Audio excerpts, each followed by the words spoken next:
एक स्कूल जाता बच्चा जो अच्छा गाता था। उसके टीचर्स ने किसी एक स्कूल फंक्शन में एक दिन उससे कहा कि जाओ स्टेज पे गाओ, लोगों को तुम्हारे हुनर का पता चले। बच्चा खुशी खुशी स्टेज पे चढ़ा। उसने गाना गाना शुरू किया, लेकिन शुरू करते ही शायद सामने बैठे लोगों को देख वो घबरा गया, सहम गया, जम गया, गाना भूल गया और स्टेज छोड़ के भाग गया। घर जाके बहुत रोया कि उसके बस का नहीं है, वो ये सब नहीं करेगा। लेकिन नियति का एक अपना ही खेल चल रहा होता है। नियति को हमारे बारे में हमेशा हमसे ज़्यादा पता होता है, वरना वो लड़का उस दोपहर इस तरह की बातें क्यों करता कि मैं नहीं गाऊंगा, मेरे बस का नहीं है, मुझसे नहीं होगा।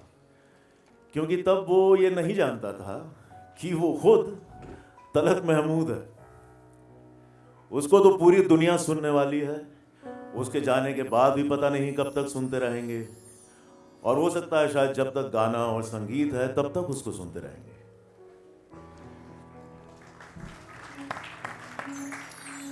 नमस्कार, मैं हर्ष छाया और आज शाम हम सब यहाँ तलत महमूद की 100th बर्थ एनिवर्सरी मनाने के लिए इकट्ठा हुए हैं।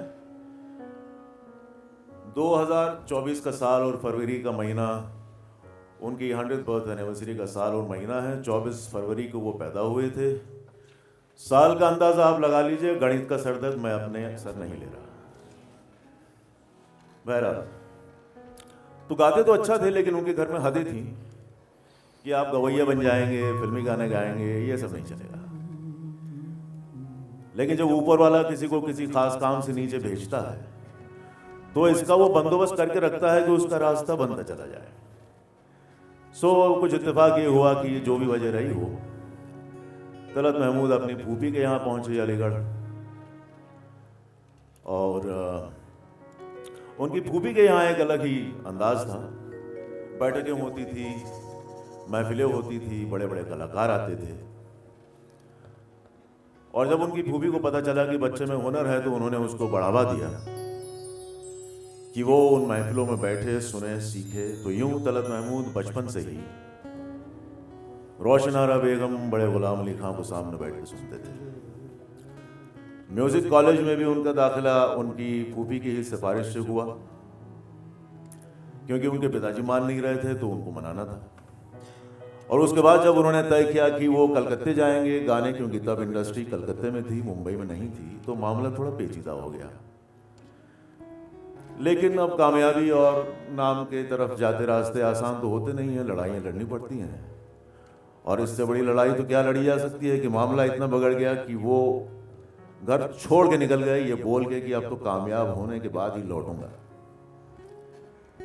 तो एक मखमली आवाज और सुकून देने वाली अंदाज के पीछे ऐसा एक जोश भी था और एक इनकलाबी जज्बा भी था। आज शाम हम पद्मश्री तलत महमूद को याद करेंगे, उनकी बातें करेंगे, उनके कुछ गाए गाने सुनेंगे,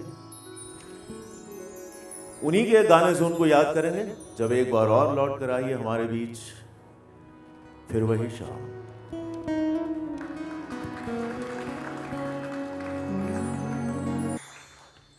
तो उनकी फूफी का नाम आप लोगों को पता होना चाहिए, महलक बेगम। वो नहीं होती तो पता नहीं वो आगे कहानी क्या होती। बहरहाल, बहुत कम लोग ये जानते हैं कि तलत महमूद तपन कुमार के नाम से बंगाली में भी गाते थे और वहाँ भी बहुत कामयाब रहे। उसके अलावा खूबसूरत शख्सियत थी, हैंडसम थे। तो तब अपने ज़माने की बड़ी बड़ी हीरोइनों के सामने हीरो बनकर भी फिल्मों में आए हैं, माला सिन्हा, नूतन, सुरैया। लेकिन उनका रुझान गाने की तरफ हमेशा ज़्यादा रहा और उन्होंने बड़े बड़े हीरोज़ को आवाज़ दी, उनके किरदारों को वज़न दिया। और उसमें सबसे कामयाब जोड़ी रही दिलीप कुमार और तलत महमूद की। खुद दिलीप कुमार ये उनके बारे में कह चुके हैं, Talat stood out in both romantic and dramatic songs. The films we did together were immensely successful because his voice enhanced the tragedy inherent in the characters I played. इनके सुपरहिट गानों की फहरिस्त बहुत लंबी है। फिलहाल कुछ ही गाने आपके सामने पेश हो पाएंगे। हमारे काम में लोग काम से आइडेंटिफाई कर लेते हैं। अगर आप गंभीर गाने गाते हैं तो फिर आप गंभीर ही होंगे, आप विलन के रोल करते हैं तो मेरी बीवी को फ़ोन आता है कि तुम्हें घर पे मारता तो नहीं है। ये सच में फ़ोन आया था एक बार। बहरहाल तो मेरी तो बात है नहीं आज।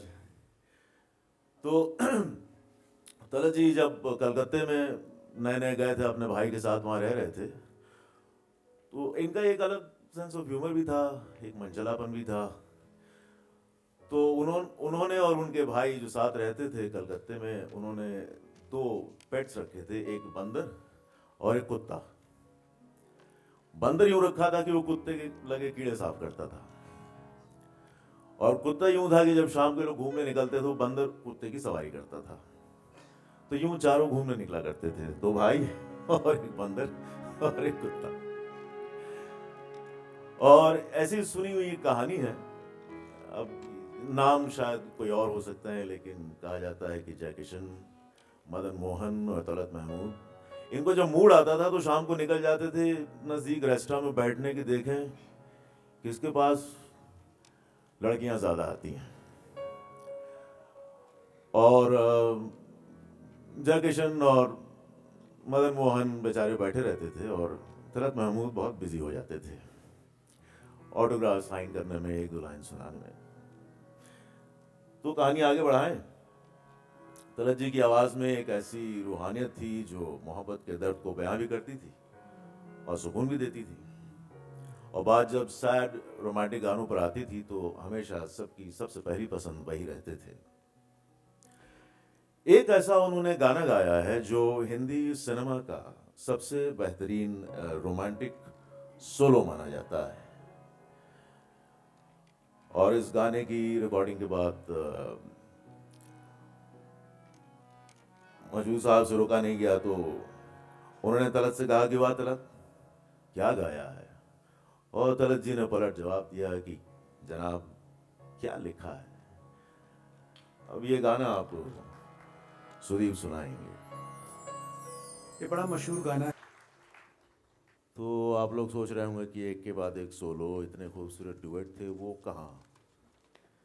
बस अब उसी की तरफ जाएंगे, लेकिन उससे पहले मैं सुदीप से गुजारिश करूँगा कि कुछ ख़ास मेहमान हमारे बीच हैं, उनको बुलाएं।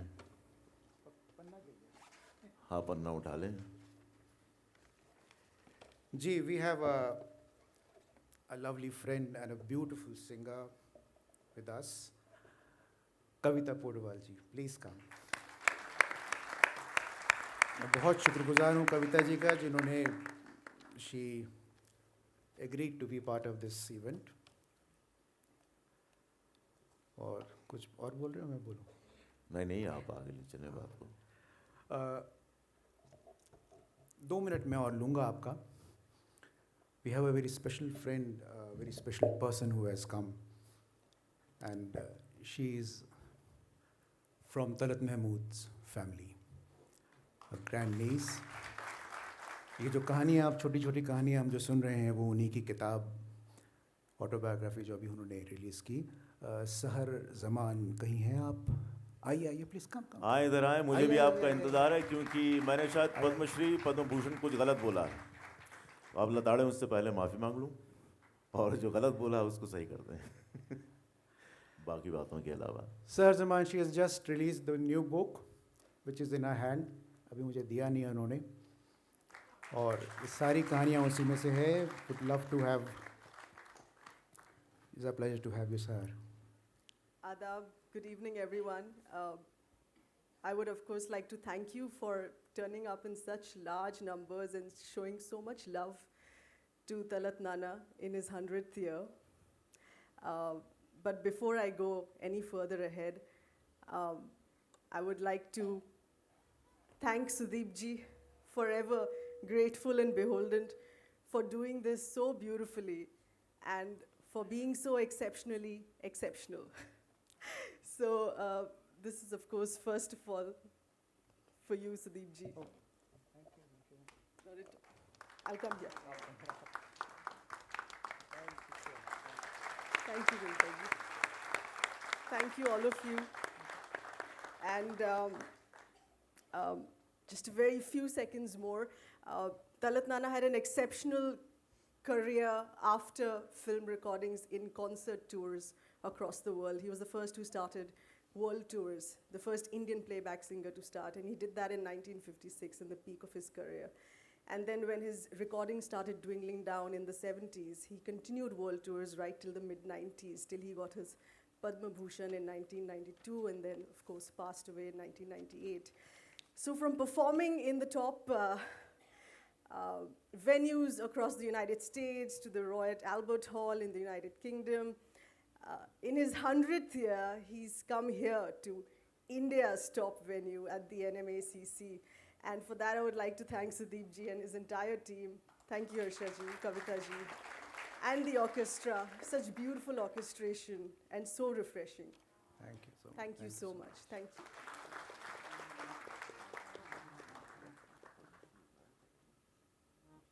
वो करेक्शन आप ही करें। पद्मश्री मैंने गलत बोला था, पद्म भूषण।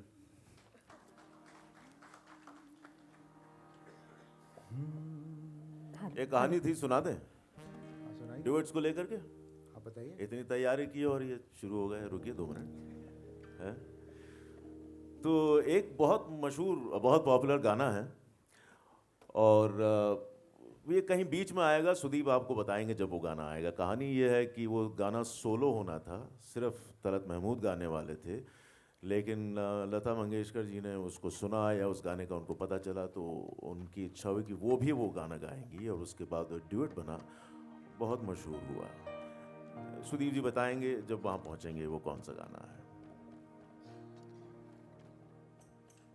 Hello hello.